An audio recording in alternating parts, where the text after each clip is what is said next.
Deus tem um chamado sobre a sua vida.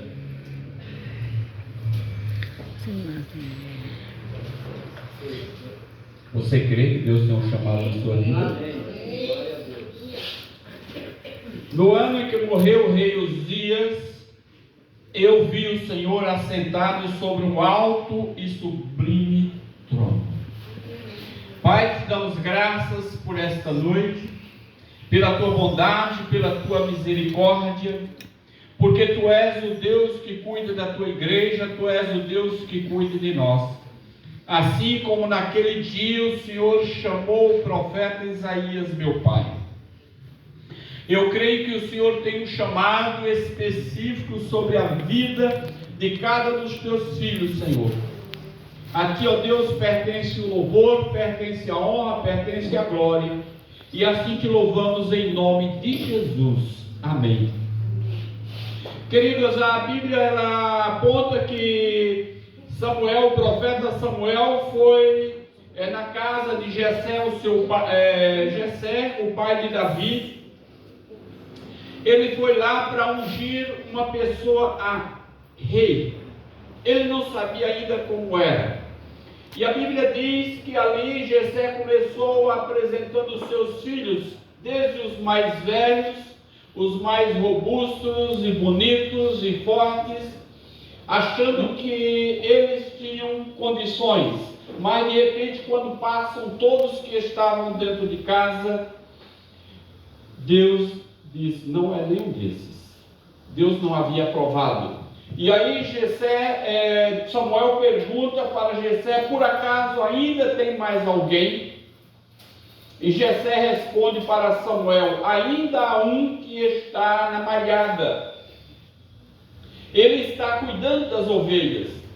Era aquele que era o desprezível, que era o menor, que era aquele que ia fazer as atividades que não tinha valor, que era cuidar das ovelhas.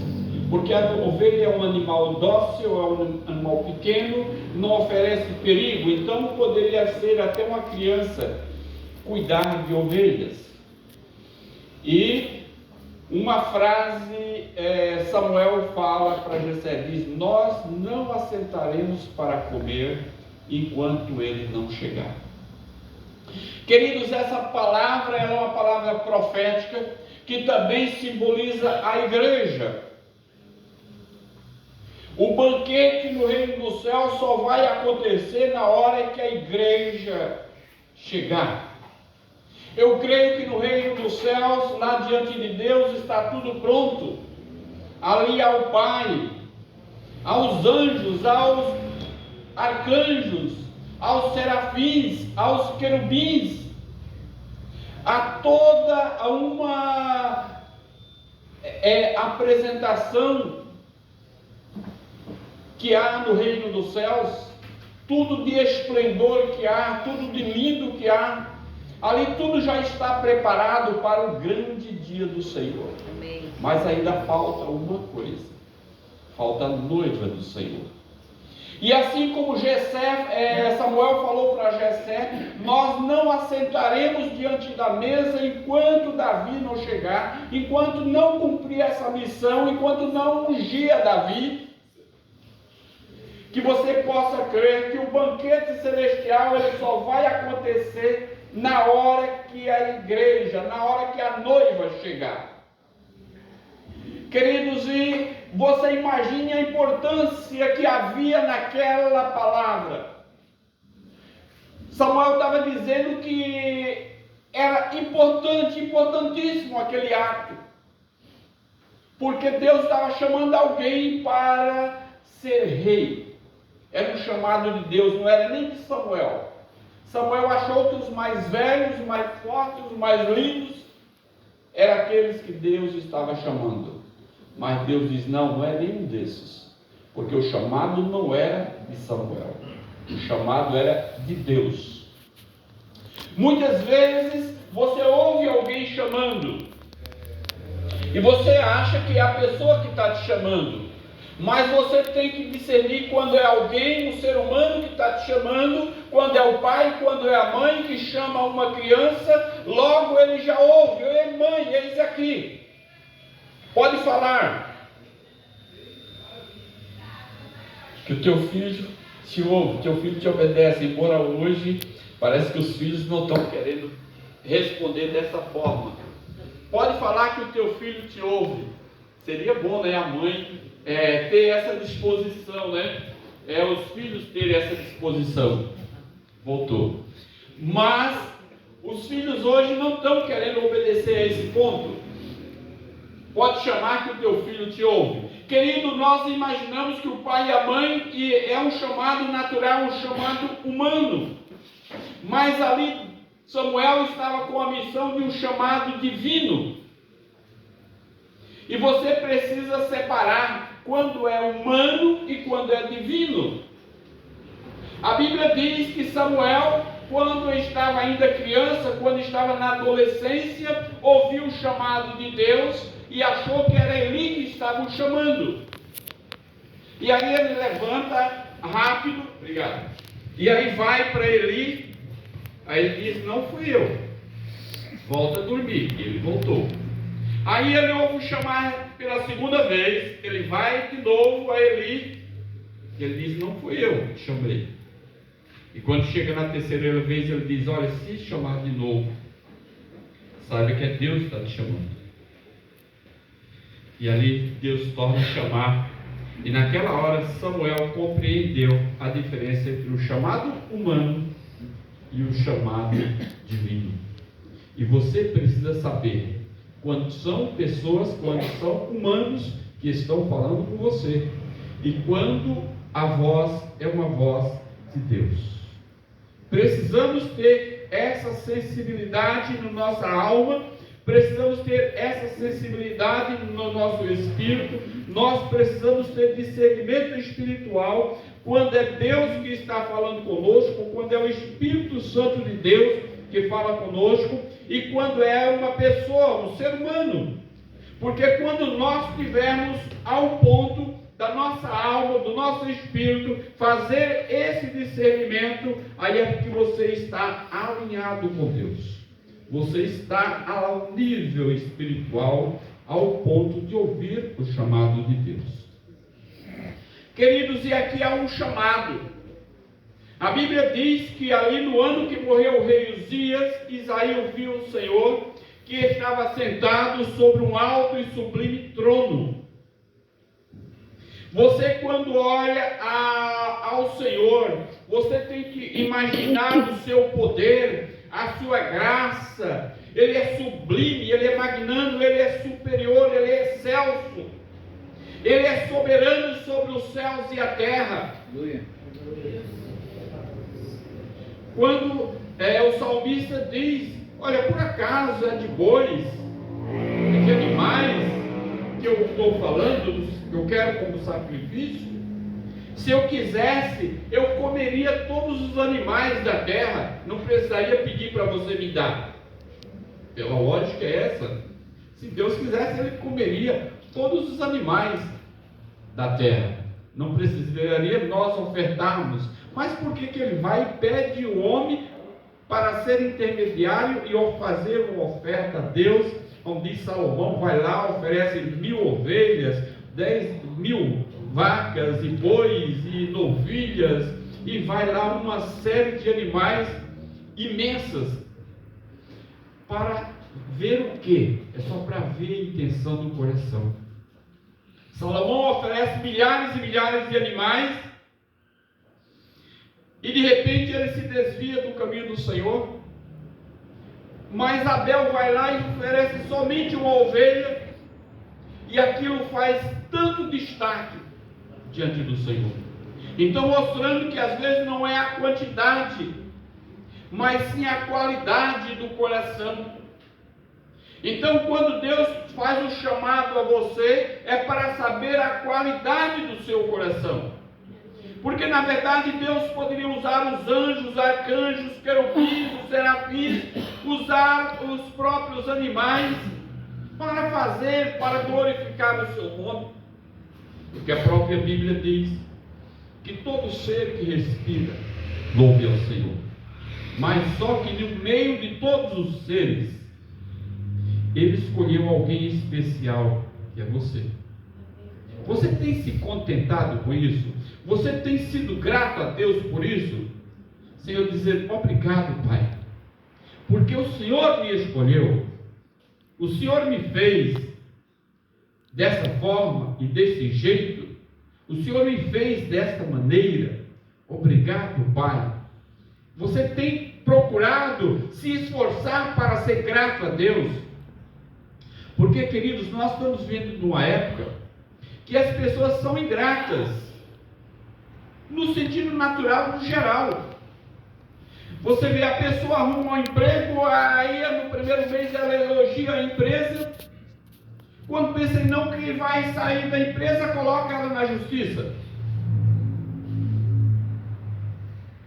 Acho que é uma forma de... Fala, peraí, se beneficiou você por tanto tempo. Ah, mas porque a empresa foi mal em tal situação. E por que você não saiu antes, indivíduo? Ficou lá se beneficiando, mamando na teta da vaca tantos anos, aí quando sai, ainda põe a empresa na justiça. Eu fiquei 12 anos numa empresa. Quando eu saí, tinha muitas questões que eu poderia requerer com direito. Mas falei, não acho justo. Eu me beneficiei, eu fiz faculdade, eu fiz seminário, eu construí a minha casa, meus filhos nasceram no convênio dessa empresa, minha esposa foi ao médico muitas vezes por esse convênio. Eu vou. Não, deixa eu contar. Até aqui foi bem. Vamos para a frente. Ah, pastor, eu tenho que requerer meus direitos. Tudo bem, por que não requereu antes? Então, muitas vezes nós somos gratos, queremos justiça e apelamos muitas vezes, reclamamos muitas vezes e às vezes não reconhecemos o processo e trazemos essa situação para o mundo espiritual. Não estou falando que você não tem que procurar advogado, isso é outra justiça, outra situação, estou falando dentro do geral, porque eu quero aplicar isso na gratidão. Nós aprendemos lá no mundo o Código de Defesa do Consumidor. Nós aprendemos os direitos humanos. Nós aprendemos muitos direitos. Só que muitas vezes nós temos que separar o que é espiritual e o que é natural. Só que quando a gente chega na igreja, nas nossas orações, na nossa colocação diante de Deus, nós temos que saber fazer a separação. Tem muitos teólogos, muitas igrejas que pregam, você tem que reivindicar o seu direito diante de Deus, você tem que orar e apontar que Deus tem que abençoar. Peraí, quem somos nós para exigirmos alguma coisa da soberania do Senhor? Nós temos que reconhecer que somos como grão de areia sobre essa terra.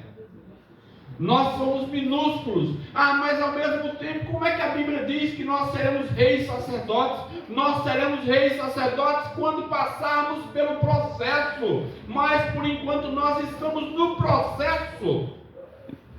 Lembra que José foi chamado para ser governador do Egito, mas ele não recebeu o título, ele só ficou sabendo depois. Enquanto estava no processo, ele não tinha nenhuma promessa que ele ia ser governador do Egito. Entende? O problema é nosso, que às vezes quando nós estamos ainda no processo e a gente já quer receber as benécias, os benefícios de como já estivesse como sublimes, como excelsos, como soberanos sobre os céus e a terra. Mas lembramos que só de fato quando for o fechamento final. Vamos fazer uma comparação. Um atleta olímpico, ele fica 4 anos e se ele errar em uma etapa, ele passa há 8 anos se preparando para às vezes querer uma medalha. E há tipo de medalhas que ela tem que ser conquistada por questão de décimo de segundo, não é por segundos. E às vezes as diferenças estavam, quando você viu os corredores lá, a diferença era numa foto. pessoa se esforçou para pôr o corpo na frente, era milésimo de segundo. Por causa de um milésimo de segundo, a pessoa ganharia ou não ganharia a medalha.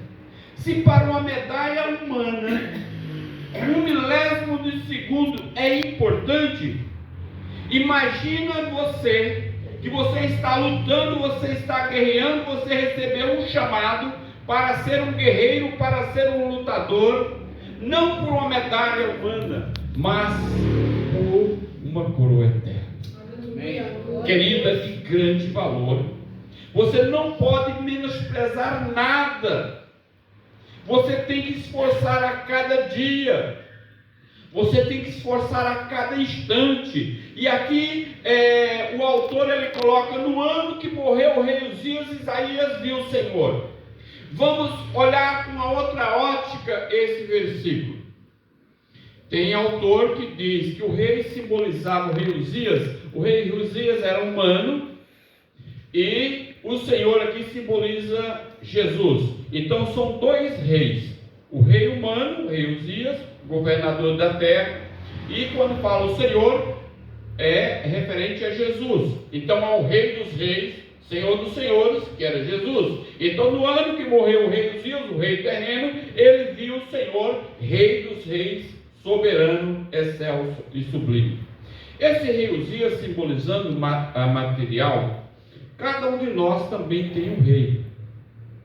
Esse rei simboliza os desejos, simboliza as questões pessoais, simboliza às vezes os sentimentos emocionais, que às vezes reina no nosso coração, simboliza as vontades, os nossos projetos, que às vezes reina em nosso coração, e por causa dos nossos projetos, nós nos impede de ouvir a Deus, ou nós deixamos de ouvir ao Senhor.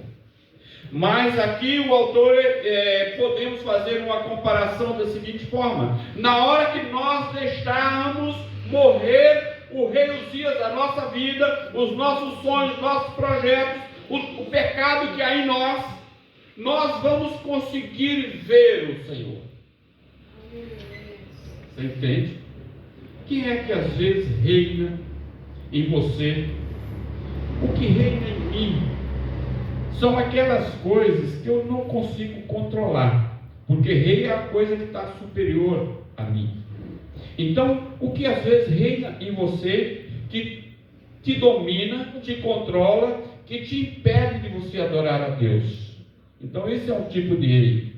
Para algumas pessoas, é o pecado que às vezes domina tão forte, parece que ele é mais forte do que a morte, que ele me domina, que me impede de adorar o Senhor. As minhas vontades, meus sentimentos, eu sou sanguíneo, sou isso, sou aquilo, e esse tipo de coisa não impede de eu realmente ser um verdadeiro cristão.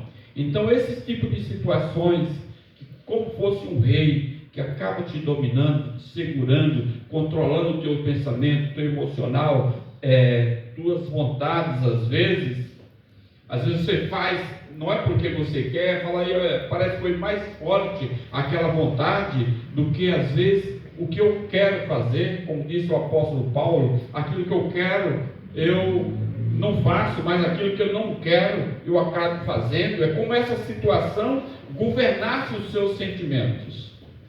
Vamos falar de uma coisa assim. Tem gente que diz assim: eu não consigo ficar sem café.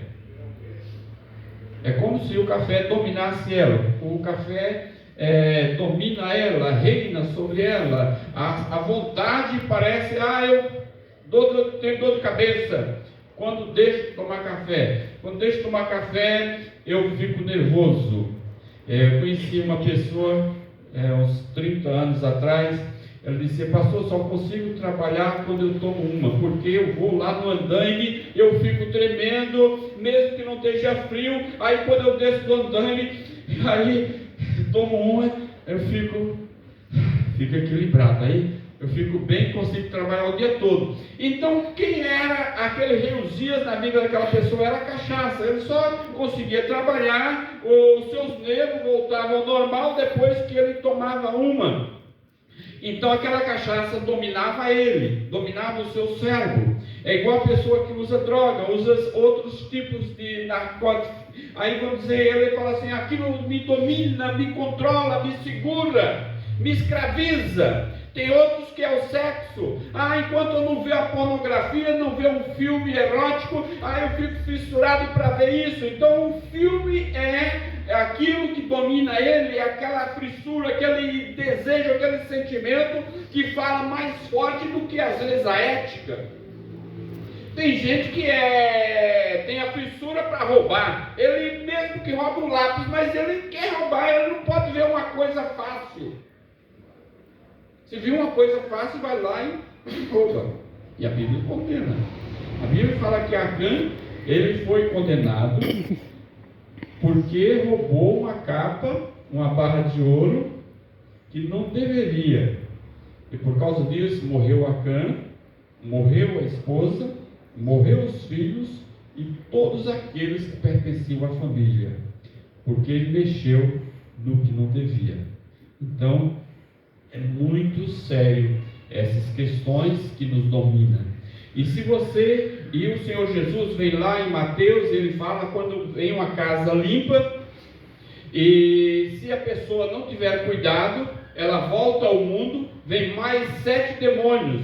Quando ele fala mais 7, sempre na matemática dá a entender quando vem mais, quer dizer que além daqueles que tinham, vem mais 7, porque aqueles que tinham não conseguiam controlar a pessoa, e a pessoa acabou se desvencilhando e veio para a igreja. Mas quando ela sai da igreja, diz que vem mais 7, quer dizer, além dos que tinham, vem mais 7 para tentar segurar a pessoa, para ela não voltar para a igreja. O que é que a gente entende sobre esse assunto?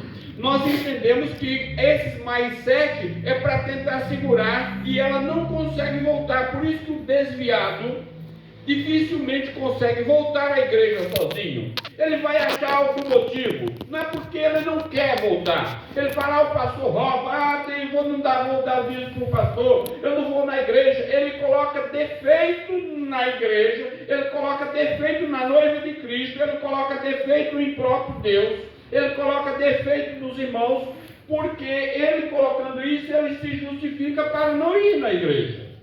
Mas só que não tem só uma igreja.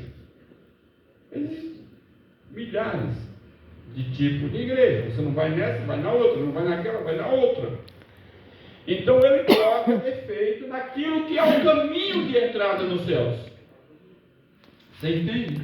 É igual o médico vai dar a injeção no camarada e o camarada vai colocar o defeito no remédio. Se ele está sentindo dor, o que é que ele fala? Não, doutor, aplica logo isso rapidinho porque eu quero me livrar dessa dor.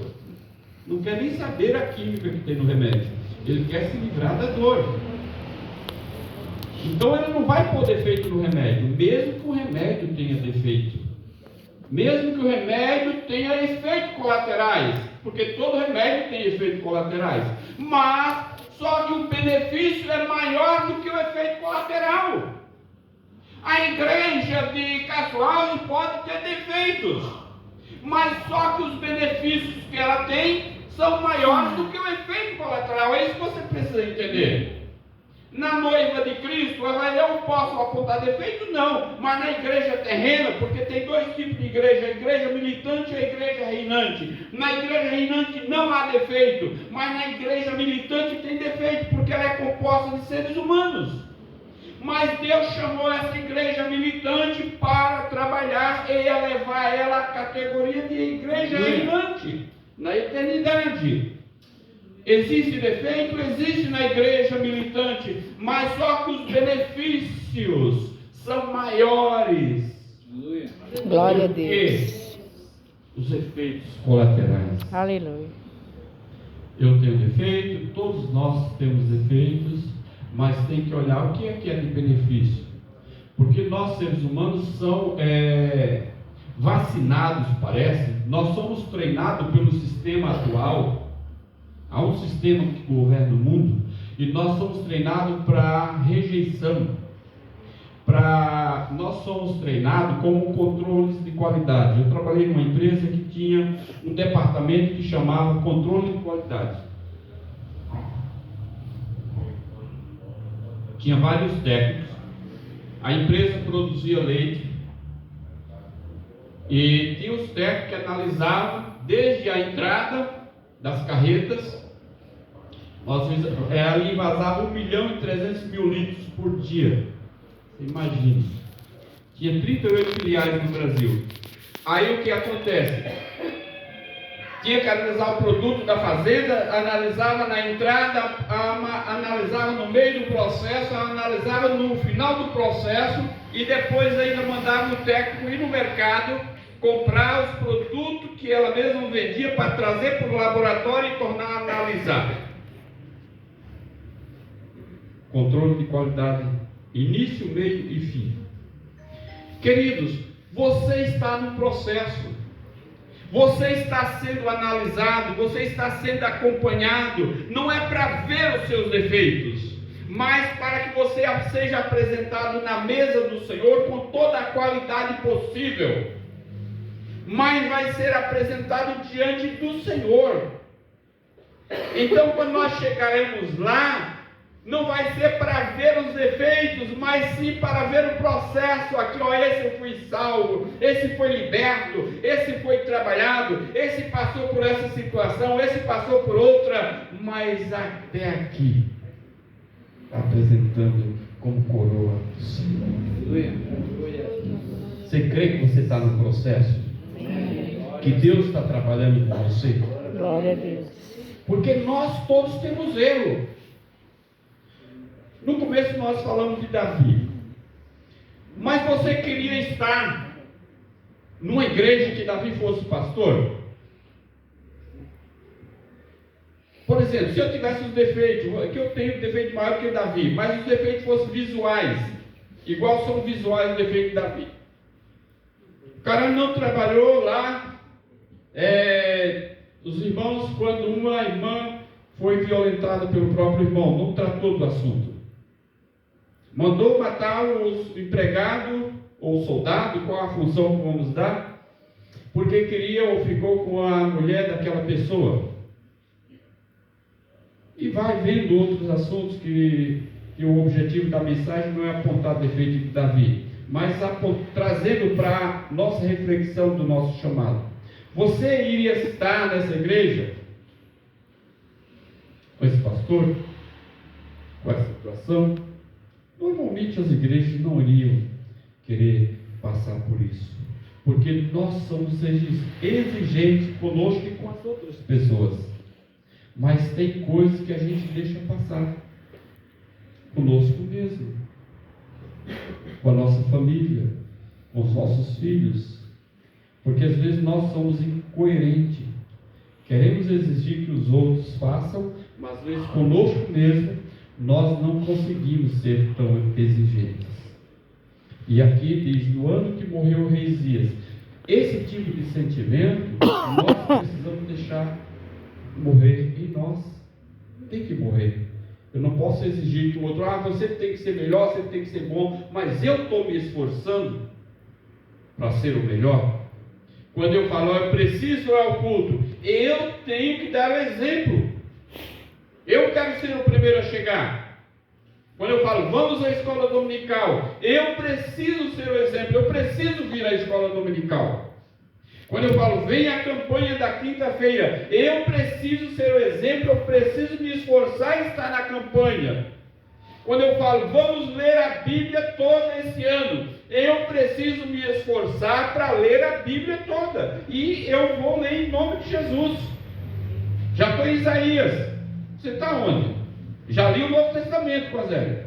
Quer dizer, Isaías tem 2 meses aí para ler os profetas menores. Isaías tem 66, é o que tem o maior capítulo. Quando eu falo, você precisa ser ofertante. Eu tenho que me esforçar para ser ofertante. Quando eu falo, você precisa ser dizimista. Você precisa se esforçar para ser dizimista. Quer dizer, primeiro eu tenho que cobrar de mim ser dizimista. Quando eu falar, você precisa orar, eu preciso me esforçar para ter uma vida de oração. Você entende? Porque aquilo que eu preciso ver no outro, eu tenho que cobrar de mim mesmo. O que eu cobrava para os meus filhos, eu primeiro tinha que cobrar de mim. Aquilo que eu cobro da Zélia, primeiro eu tenho que cobrar de mim e vejo que esta é a forma correta. Porque senão a gente fala, mas os meus atos não refletem aquilo que eu falo. E às vezes os seus atos falam mais forte do que a sua palavra. Não adianta você falar com palavras e às vezes não expressar com seus atos. Então isso é o tipo de rei Uzias que precisa morrer em nós. E quando o rei Uzias morre em nós, aí vemos o Senhor, aí nos aproximamos do Senhor. E a palavra diz que ali os serafins voaram, com as duas asas eles voavam, com duas cobriam os pés e com duas cobriam o rosto. Porque que os próprios anjos naquele momento diz que eles não podiam estar na presença do Senhor, por isso que cobriam o seu rosto. E aí Isaías se arrepende quando chega no versículo 6. Ele diz: agora eu vou morrer porque vi a glória do Senhor. E ele reconhece duas coisas. Por que eu vou morrer? Porque eu vivo no meio de um povo de impuros lábios. Porque o povo que eu vivo, todos eles estão na mesma situação. E porque também eu sou um homem ímpio. Ele reconhece a impiedade, a circunstância, que é um tipo de impiedade cultural. O meio que eu convivo é um meio ímpio. Você imagina, falei aqui já 2 vezes sobre isso, se nós tivéssemos uma máquina do tempo que trouxesse um homem de Sodoma e Gomorra e colocasse no Brasil. Esse homem de Sodoma e Gomorra ia ficar com vergonha de ver o tanto de impiedade, de mal que acontece no nosso país. O tanto de morte, o tanto de violência, o tanto de roubo, pai matando filho, filho matando pai, homem matando criança, estuprando criança e por aí afora. Tudo isso faz parte da impiedade do pecado. O que é que esse homem de Sodoma e Gomorra ia falar para Deus? Senhor, se o Senhor destruiu a nossa cidade naquele tempo, por que não destruiu o Brasil na situação que estamos? Deus não faz isso por causa da graça. É por causa da graça que muitas vezes nós somos perdoados.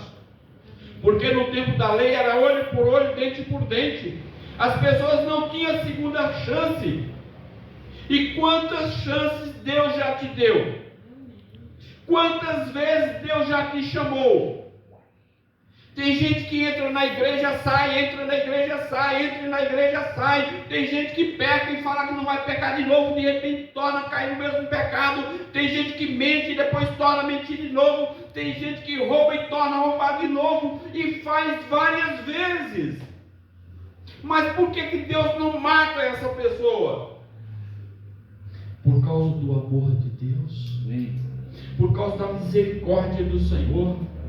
Porque a misericórdia do Senhor dura para sempre.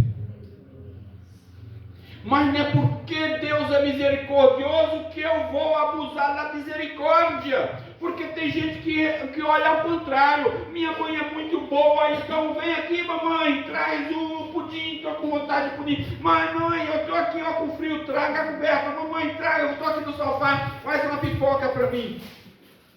Você não faz isso não, né, Mateus? Não abusa não, Mateus. Estou brincando, Mateus. Assim como, às vezes, tem filhos que abusam do pai e da mãe. Tem crente que abusa da bondade e da misericórdia de Deus. Querido, você não pode ficar ultrapassando. Existe uma linha divisória entre o que é santo e profano. Você não pode ficar abusando, porque a vida é um piscar de olhos. Você imagina para aquelas pessoas que estavam naquele avião que caiu em Campinas, um piscar de olhos. Não dava para fazer nada. Não tinha nada que dependesse deles para fazer, para evitar a morte. Era no linha da morte. Mas às vezes falaram um avião, não vou viajar de avião. Mas eu vi um outro caso que chamou a atenção essa semana. O cara foi roubar um casal, ele atira no homem, a bala passa pelo homem e atinge a mulher do outro lado, no outro banco, e a mulher morre, e ele não. A bala passa na frente do marido, a mulher está no outro banco, e vai e mata a mulher. Quer dizer, o cara não atirou na mulher, ele atirou no homem. Mas ela estava especificamente preparada para morrer aquele dia. Era o dia dela. São coisas que nós não temos respostas. São mistérios da vida. Mas também eu não tenho que obedecer a Deus porque eu tenho medo da morte. Eu tenho que obedecer a Deus por amor ao Senhor. Aleluia. Isso que a gente tem que entender. Eu preciso vir à igreja, não é porque eu for ficar com medo de morrer lá no mundo, não. Eu venho à igreja porque eu amo o meu Senhor. Porque que no final do dia de trabalho eu quero vir para a minha casa, eu quero voltar para a minha casa? Porque eu sinto bem na minha casa, quero estar com a Zélia junto ali. Por que às vezes estou no trabalho, às vezes ligo para a Zélia, é uma forma de comunicação. E assim também é com o Senhor, queridos. A sua demonstração de amor para com Deus não é você fazendo grandes obras e fazendo grandes sacrifícios, é mais no seu dia a dia. Então Deus está te chamando, não é para fazer a estátua da liberdade, não é para sair daqui e ir para a África, embora se tiver que ir, vai pregar a África. Não é para sair daqui e vai à Espanha ou ir aos Estados Unidos ou à Rússia. Não é para fazer grandes viagens, ou a grandes países, ou a grandes missões, mas se tiver que fazer, vá. Mas é no dia a dia, no café com feijão, ou café, no arroz com feijão, café com feijão não dá certo, no arroz com feijão. Só quero saber se você está atento, né? Como eu costumo dizer, subir no degrau de cada vez. Hoje eu vou ao culto, hoje eu vou orar, hoje eu vou ler a Bíblia, hoje eu vou falar de Jesus para alguém, hoje eu vou no hospital, hoje eu vou dar uma oferta, hoje eu vou dar um prato de comida para alguém. O chamado do dia a dia, isso que faz diferença na vida de um crente. E aqui quando ele diz, ai de mim, isso quer dizer arrependimento, porque vivo no meio de um povo de impuros lábios. Até as crianças já crescem falando palavrão, e tem gente que elogia, ai que lindinha, está falando, está chamando a mãe, ou chamando o pai, ou alguém xingando, às vezes bravejando. Então já cresce naquele ritmo cultural de xingar, de esbravejar e de exigir coisas que não deveria, em vez de primeiro ensinar gratidão, agradecer, bença pai, bença mãe. Eu até hoje dou benção à minha mãe, mesmo estando na igreja, já passou da bênção, tem que dar, é bíblico. Não fala se ele é crente ou não. Filho, isso é antigo. Isso aí é tempos dos anos 60. Dos anos 70, anos 2000, lá de trás. Não importa o tempo, a época. Não importa, pai, a idade do pai e da mãe. É uma forma bíblica, quer ser abençoado, obedeça o pai e a mãe. Quer ter vida longa sobre a terra, obedeça pai e mãe. Mas está velho, não importa a idade, vai lá e dá bênção. Respeita, dá reverência, entende? E no 6:7, quando ele diz da ação de Deus, voou um anjo com a brasa viva do altar e tocou nos seus lábios. Então primeiro ele se arrepende, depois que ele se arrepende, Veio o anjo com a brasa e toca no seu altar, nos seus lábios e purifica a boca de Isaías. Porque na minha boca, da boca de onde sai o que está no coração, precisamos purificar os nossos lábios, pedir perdão a Deus. Tem gente que tem boca suja, tem crente que fala palavrão, não pode, queridos. Crente xingar, crente falar palavrão, crente ter boca suja, não pode. Tem que purificar a sua boca. Tem gente que tem um vício de falar palavra e não percebe, fala que droga. Falar drogaria é uma coisa, mas não é nem a palavra em si, a forma que fala que simboliza. Palavrão, ou palavra de baixo calão, ou xingar, ou esbravejar, ou gritar, são coisas que não devem, porque são coisas que procedem do coração. Falar, pastor, eu não controlo, quando pensa que não, já falei. Mas se você tem esse tipo de sentimento, isso é um tipo de rei Uzias que está reinando em você, e você precisa matar esse rei Uzias. Palavrão, xingamento, esbravejar, gritar, peça mansidão, fala, Senhor, dai mansidão, dai paz. Eu não quero gritar mais com as pessoas, não quero gritar ou falar mal. Tem gente que tem o hábito de falar mal do irmão, fala mal da igreja, fala mal do pastor, fala mal do patrão que trabalha e tem dinheiro do patrão, fala mal do governo, fala mal de todo mundo. É um espírito de falar mal. Aí você precisa de autocontrole, você precisa matar esse rei Uzias, e de repente você não consegue fazer isso sozinho, você tem que pedir ajuda para o Espírito Santo.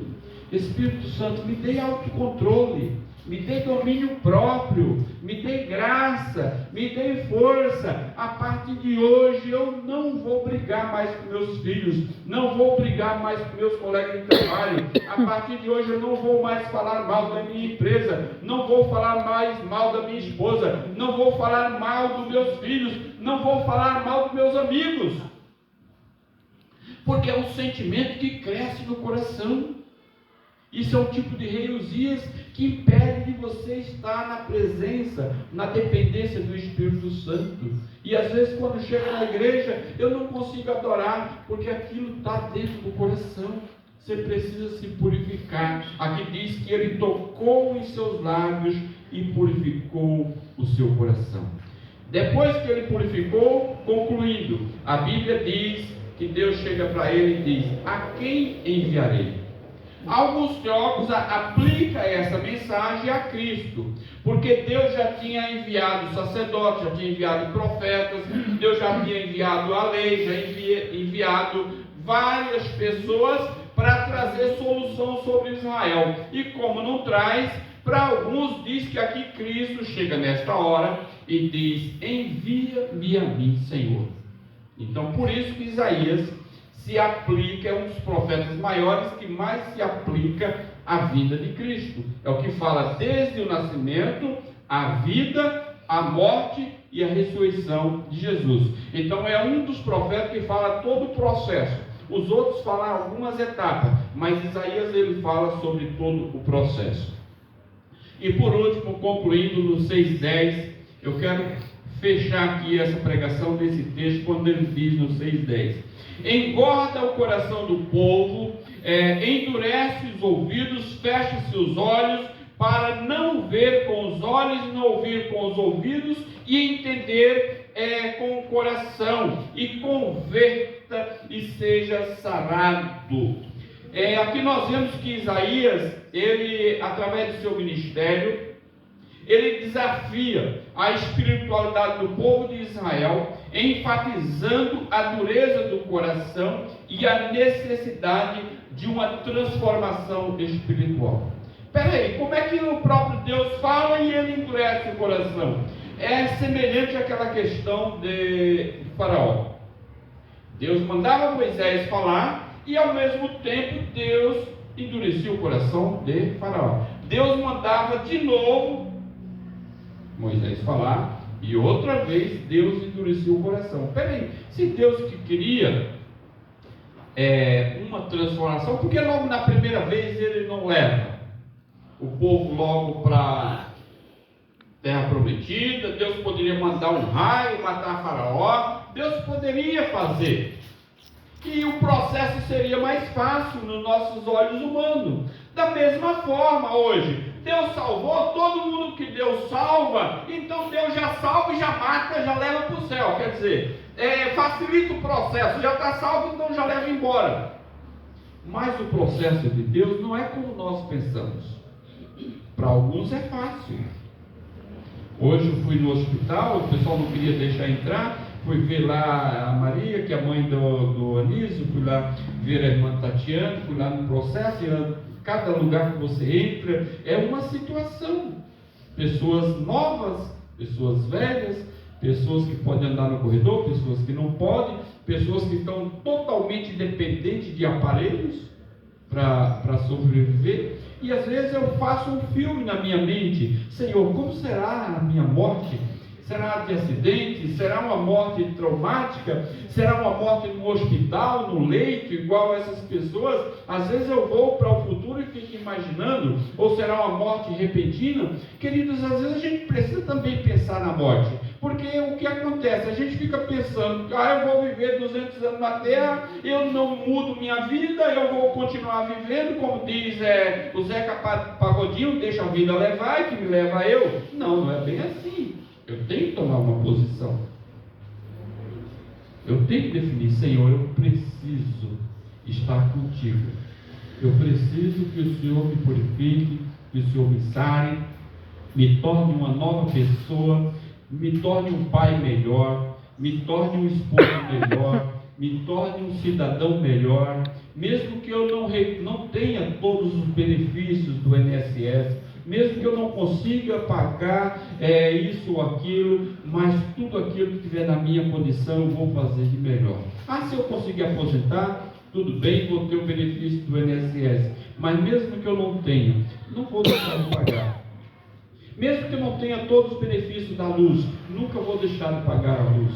Mesmo que eu não tenha todos os benefícios da Sabesp, da água, nunca vou deixar de pagar a água. Quer dizer, você decidir fazer o seu melhor, independente do benefício que aquele órgão, ou que aquela empresa, ou que aquela pessoa venha trazer para você. Porque tem gente que diz assim: eu não vou para a igreja, porque qual o benefício que eu tenho da igreja? Porque às vezes nós estamos olhando sempre para o benefício que aquilo vai nos trazer para poder fazer alguma coisa. Mas decide fazer ao contrário. Independente de me trazer benefício nessa terra, eu vou fazer o meu melhor para o Senhor. Esse é o chamado de Deus. Porque Ele não promete benefício para você nessa terra, Ele promete na eternidade. Amém? Quero convidar os irmãos do louvor para estarmos aqui.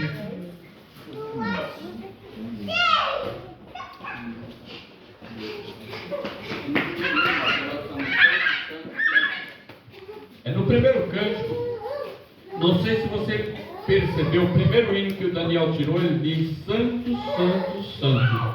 E eu falo, a mensagem é essa mesmo, é uma confirmação da mensagem, porque a Bíblia diz que Santo, Santo é o Senhor. Aleluia. Independente da cultura, a cultura de Sodoma e Gomorra era a cultura de pecado, a cultura do Egito era a cultura pecadora, a cultura da Babilônia era uma outra cultura, a cultura do Brasil também é uma cultura misturada, mas no meio dessa cultura, de homens de lábios impuros, Deus chamou você para ser santo.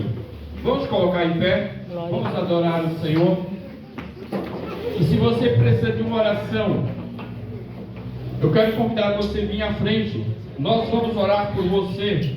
Se tem algum rei Uzias que está te atrapalhando e você não consegue matar esse rei Uzias, não consegue vencê-lo, eu quero convidar você para nós orarmos, que você possa ser um pai melhor. Vê os presbíteros aqui na frente, aspirantes de vila. Se você possa ser um pai melhor, um filho melhor, uma esposa melhor, que você possa ser um cidadão melhor sobre essa terra.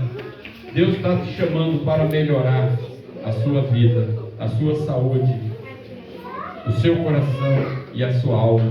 Venha que nós vamos orar por ti, em nome de Jesus.